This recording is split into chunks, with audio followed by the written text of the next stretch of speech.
Živjo! Prosili ste me še, da vam posnamem kakšno nalogo iz 6. dela, zato vam bom danes posnela na 120. strani repetitorija 13. nalogo. Naloga se glasi, da je dana potrošna funkcija 5 plus 0,75p in pa g je 20. Torej, zasebna potrošnja je 5 plus 0,75p, g je pa obča poraba oziroma državna poraba oziroma potrošnja, ki pa je 20. Potem nas A del sprašuje, da moramo izračunati funkcijo trošenja in ugotoviti, koliko znaša ravnotežni produkt. Mi vemo, da pri takih nalogah za trošenje pač vzamemo tiste postavke, ki jih imamo. Torej, tukaj imamo C kot zasebno potrošnjo in pa G kot občo porabo. Zato lahko lepo v funkcijo vstavimo naše podatke, torej trošenje je 5 plus 0,75p plus 20. Zdaj lahko to še poračunamo in dobimo, trošenje je 25 plus 0,75p. Vedno pri teh nalogah vam svetujem, da si narišete takšen graf. Tukaj imamo, kot 45 stopinj, ki v bistvu razdeli naš koordinatni sistem na polovico, kar pomeni, da vse točke na tem poltraku predstavljajo situacijo, kjer sta trošenje in produkt enaka. Potem imamo neko funkcijo trošenja in pa tale del na grafu predstavlja naše avtonomno trošenje, to je v našem primeru 25, to je ta del trošenja, ki ni odvisen od obsega dohodka. Zdaj pa nas zanima ravnotežni produkt. In mi vemo, da v ravnotežju velja, da je trošenje enako produktu. Zato lahko mi našo funkcijo trošenja zapišemo kot P ravnotežni je 25 plus 0,75p ravnotežni.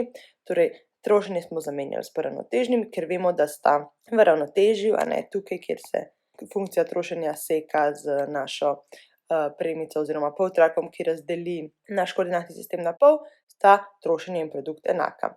In zdaj, če to poračunamo, dobimo 0,25p ravnotežni je 25 in dobimo, da je P ravnotežni 100. To lahko tudi vpišemo notri v graf.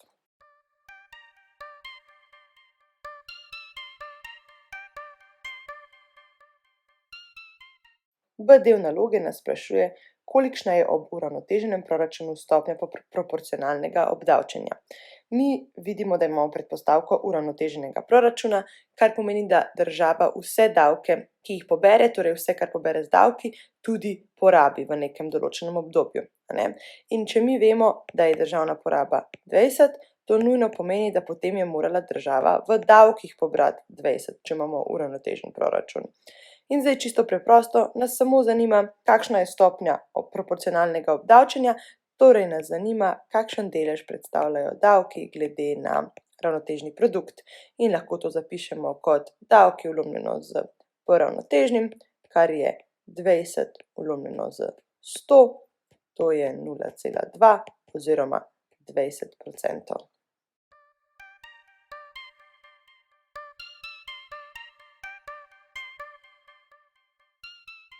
Potem pa v C delu nas naloga sprašuje, s kakšno plačilno bilanco bi dosegli ravnotežni produkt 200.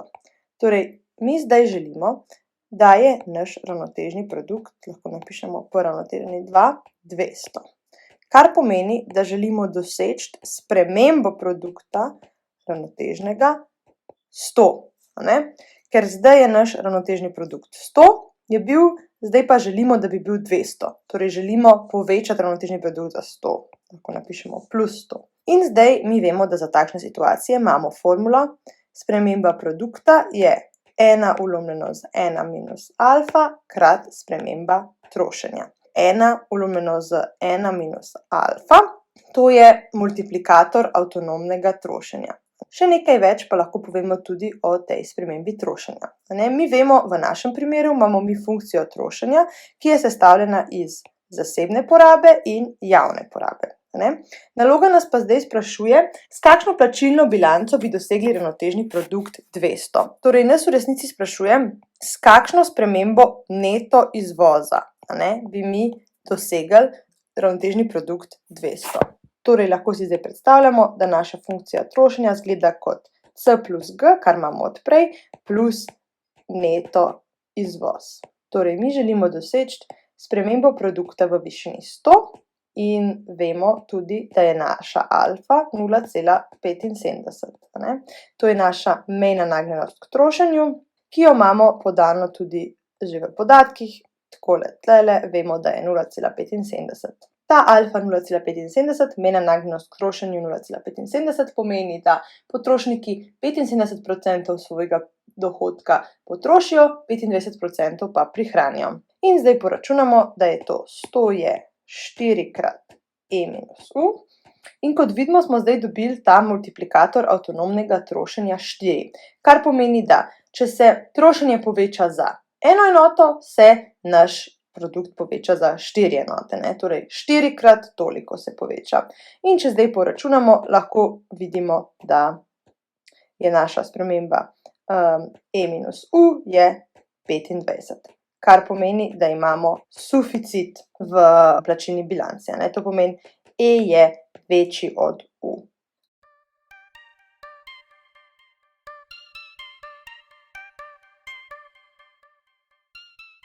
Pri D delu naloge pa nas naloga sprašuje, s kakšno plačilno bilanco bi dosegli ravnotežni produkt 50.